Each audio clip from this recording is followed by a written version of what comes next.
ओम नमो नारायण। हिमालय कह रहा है। रचनाकार महायोगी पायलट बाबा जी। सर्वेश्वरानंद जी के विचार। युग निर्माण। यही युग निर्माण है, अखंड ज्योति है जो जन जन में जागृत पैदा कर सकती है। मैं मानव को कल्याण के रास्ते पर लाना चाहता हूँ। मैं तो केवल मानव के विचारों तक सीमित हूँ। मेरे लिए गायत्री का कोई महत्व नहीं, पर गायत्री को जन प्रेरणा बना देना मेरी इच्छा है। कहीं वह परंपरा न बन जाए और रूढ़िवाद का शिकार न हो जाए, यह देखना आदमी का काम है। आदमी स्वयं एक निर्माण है। निर्माण व्यवहारिक जगत की उपलब्धि है। व्यवहारिक जगत का कार्य प्रतिष्ठा और मान मर्यादा के लिए होता है, जो क्षणिक होता है। हिमालय के इसी संदेश को देने के लिए नदियां बह रही हैं। हम इन नदियों के किनारे किनारे चल पड़ते हैं।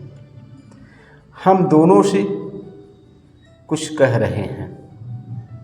आदमी को वह संदेश सुनने के लिए कह रहे हैं, चाहे वह आचार्य हो, स्वामी हो या कोई हो, वह आदमी तो है।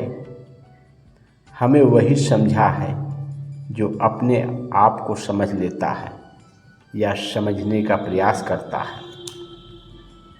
ये विचार हैं सर्वेश्वरानंद जी के हैं, जो हिमालय की महान विभूतियों में एक हैं। वे संसार में हो रही गतिविधियों से परिचित हैं। भारत के विकास और दुर्दशा दोनों से परिचित हैं। उन्होंने अतीत को भी देखा है। वर्तमान तो उनके सामने से गुजर ही रहा है। वे भविष्य में होने वाली घटनाओं से भी परिचित हैं। सर्वेश्वरानंद जी की आत्मा बहुत श्रेष्ठ है। उनका भौतिक शरीर भी बहुत पुराना है। उनकी आयु 673 वर्ष की है। दुबला पतला शरीर है। उनके शरीर की सब हड्डियां दिखाई पड़ती हैं। वे काफ़ी लंबे हैं और हमेशा नंगे ही रहते हैं। पहले वस्त्र पहनते थे। 2 कूप की तरह अंधेरे में झांकती आँखें हैं और लंबी लंबी जटाएं हैं।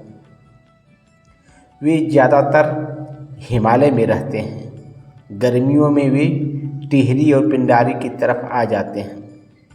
जाड़ों में हिमालय में और ऊपर चढ़ जाते हैं।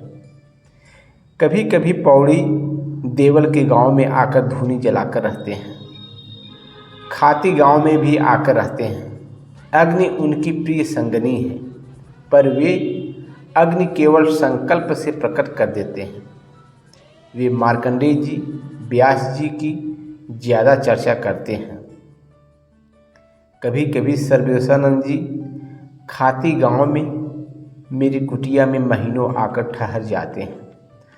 सन 1970 के जून जुलाई के महीनों में मेरे पास ही ठहरे थे। फिर जब मैं 33 दिन के लिए बर्फ़ में समाधिस्थ हो गया तो उन्होंने मेरे शरीर की रक्षा करने में बड़ा सहयोग दिया। बाद में हमारे साथ ही वे बद्रीनाथ केदारनाथ की यात्रा पर गए और पुनः खाती के शिव शक्ति महायज्ञ में रहकर मार्गदर्शन देते रहे। उस वक्त खाती के महायज्ञ में हिमालय के महायोगियों का बहुत बड़ा सहयोग था। महायोगी गोरखनाथ जी, अवतार बाबा, कृपाचार्य जी, शांति माँ, हरि बाबा, सूर्या सीता माँ और नागा बाबा संत गिरि जी की उपस्थिति व्यवहारिक जगत के इस यज्ञ की बहुत बड़ी उपलब्धि थी। इस यज्ञ को कराने का श्रेय माँ जगदम्बा को था। यह हिमालय के एक छोटे से गांव में संपन्न हो सका था। शेष अगले भाग में।